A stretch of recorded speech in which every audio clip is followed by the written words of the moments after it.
ran well, so yeah, yes, he did. I'm happy with that pick. Yes, he did. He ran very well. He just couldn't remember, when he was supposed to come in, and if Sounds he like came in. Sounds like it was by accident. Where are we racing at? Where are we racing? Who needs a crew chief? Yeah, he'll never win again. Oh, here we go again. Okay, well, we're joined by fantasy racing expert Dan Beaver, who writes fantasy NASCAR for yahoosports.com, NASCAR.com, and joins us every week here on Pit Row. You can follow Dan on Twitter at Fantasy Race and just kind of hang out here on Pit Row and soak up all the expertise. And now we're going to another one of these ubiquitous 1.5 mile tracks at Charlotte for the second round trip to Charlotte this year. Dan, tell us what you think of Charlotte. I like all the tracks, so I like Charlotte. I like nighttime racing. I think 500 miles is great under the lights. Yeah. So looking forward to it, and I've never been one of those folks that had a problem with the similarly configured 1.5 mile tracks, the cookie cutter tracks. You might want to say that they don't have individuality. They kind of do. They all behave a little bit different, but they're enough the same. You've got a good pool of data to work from, and it makes it easy. If it doesn't make it easy to handicap, it at least makes it easy to write about. Yeah, we've talked to a lot of drivers over the years, and they're all adamant about the fact that these tracks are not the same. And cookie cutter is a severe misnomer. So that said, they do seem to be fairly predictable, and the guys who do well at one seem to do well at others for the most part. That makes your job a little bit easier, I would think. But does the chase change that for you? Does that make this round at Charlotte more difficult to pick than, say, you can't compare it to the 600 race, but maybe is it more difficult to pick this race than the earlier Texas race? I think what makes this track unpredictable is that it's the home track more than where it is on the schedule or the 600 miles versus the 500 miles. Everybody wants to run well at Charlotte, so if they're going to put extra effort into going fast on a track, it's going to be this one. So this track is a little more prone to dark horses than the other 1.5 mile or mile tracks, and I think that's one of the reasons why. So yes, it's a little less predictable. There are fewer sweeps here in the last couple of years compared to other tracks, at least in regard to the top 5 and top 10.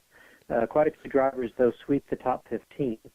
So that indicates that strategy is playing a role. Dark horses are playing a role in who's finishing in the very front of the pack. And the cream still rises to the top. They just can't get all the way to the top sometimes because it gets a little crowded up there. Well, Dan, it used to be that the 600 was so much different than the 500 there. That extra 100 miles was supposedly what, would separate the men from the boys, if you will. But this car now seems to me, anyhow, seems to be almost so bulletproof that I don't know if there's a huge difference between the 500-mile race and the 600, which I would think would at least give you data as to, as you say, who should be decent at Charlotte, regardless of the length of the race. It does, and I think the other factor that we kind of forget is today's driver is in much better shape than the driver from the 80s and 90s. These guys work out. They can go long distances without getting fatigued. The engine's not getting fatigued. So it really is just a longer period of time before you find out who's going to finish in the front. And oddly enough, strategy still plays a role in that 600-mile race. We've had a number of fuel mileage races. It's kind of like last week at Kansas. It looked like there were going to be so many cautions, and then fuel mileage could still be a factor at the very end. You just never know exactly what that last segment's going to set up to be, and that's where the difference is made a lot of times. Okay, well, we've got. What are you going to do with your Yahoo team this year? This week, I know at this point in the season, many players have used up allocations for the hot drivers or the drivers that at least they thought were going to be hot. So I know you have to kind of factor that into what you advise people to do, but how does your team look given what you've done so far this year, and who do you like at Charlotte? Yeah, well, I totally mismanaged my team this year. What you would have wanted to have done is get into this stage of the season with a bunch of Jimmy Johnson allocations remaining and a bunch of Ricky Stenhouse allocations remaining. Then you've got A and C that take care of itself. Tried to do that last year, and then Johnson was just absolutely miserable during the year. So you try to swap it up, and that's the problem with jumping on a bandwagon. Is you jump on the bandwagon, the wheels fall off the darn thing. So you've got to do the best you can with the drivers you have remaining. When you get into these similarly configured monad tracks, though, the drivers that are hot right now are not the ones that you necessarily are thinking about. Jeff Gordon is hot on the mile and a half. He comes in with a 4-race top 10 streak at Kentucky, Atlanta, Chicago, and Kansas, which are the last 4 races on this track type.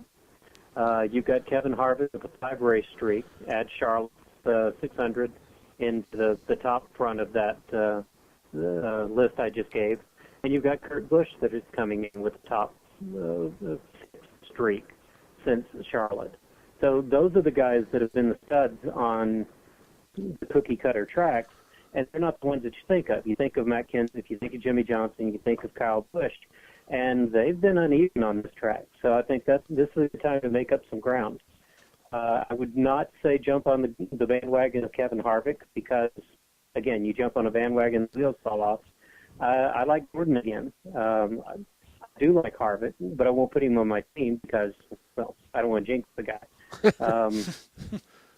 And I would. Actually, somehow I never jinx Harvick. If I put him on my team, he runs however he's normally going to run. Nothing weird happens to him. So, but I think those are your 2 top choices this week, and maybe throw Casey Kane in there, just because he's been so close on this track type, and he does well at Charlotte.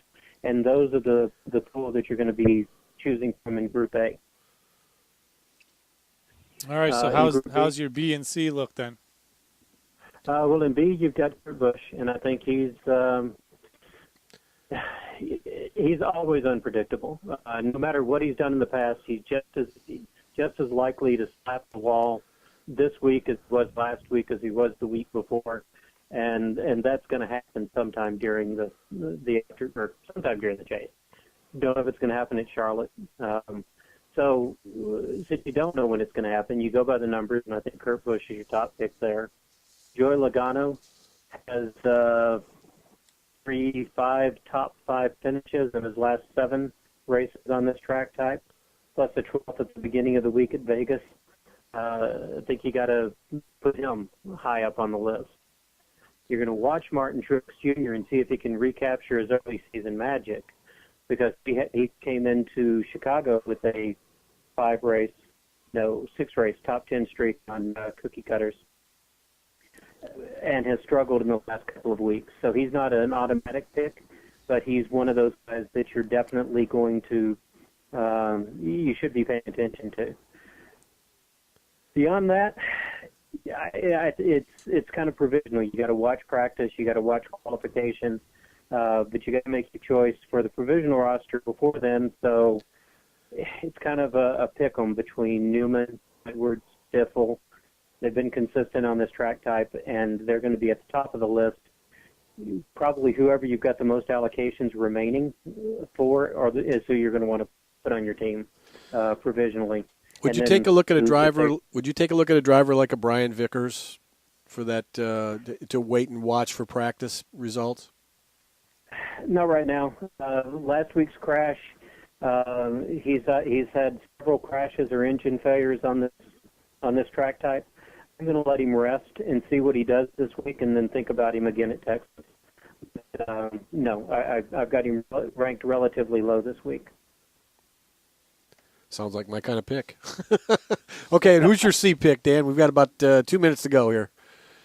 By the numbers, Stenhouse has got to be handicapped at the top again. But if you're out of him, Casey Mears had a remarkable run last week, especially after scraping the wall and tearing his back bumper off. So Mears is up there and Reagan's up there. just on how they've done on this track type earlier in the year. And I'm going to say it again. I think I said something good about her last week, and she wrecks before she even gets to lap one. But Danica Patrick's has finished in the 20s in every race on similarly configured mile-and-a-half tracks this year. I think last week was an anomaly. The tire did her, and she's someone that you're going to want to watch. I've got her ranked really low in the Yahoo grid, but I still have my eye on her. So I think she could be a dark horse this week. All right, we're going to put you on the spot. Who's your pick to win this week at Charlotte? I'm going to go with Casey Kane. I think he finally gets his bad luck behind him. He hasn't had a top 10 during the chase, and he's hungry, he's poised, there's a good track for him. I'm going to go out on a limb and say Kane. He's had a very disappointing chase so far for what looked like might be a promising finish. He's Dan Beaver. You can follow him on Twitter at Fantasy Race. Read all of his fantasy sports, particularly fantasy NASCAR articles at yahoosports.com and NASCAR.com. Of course, catch his tips here every week on Pit Road. Dan, thanks again for your time. Enjoy the race this week. Hopefully you're not too hot down there in Texas, and we'll talk to you. I'll be here. All right. Dan Beaver. Okay, Steve-O, you're on.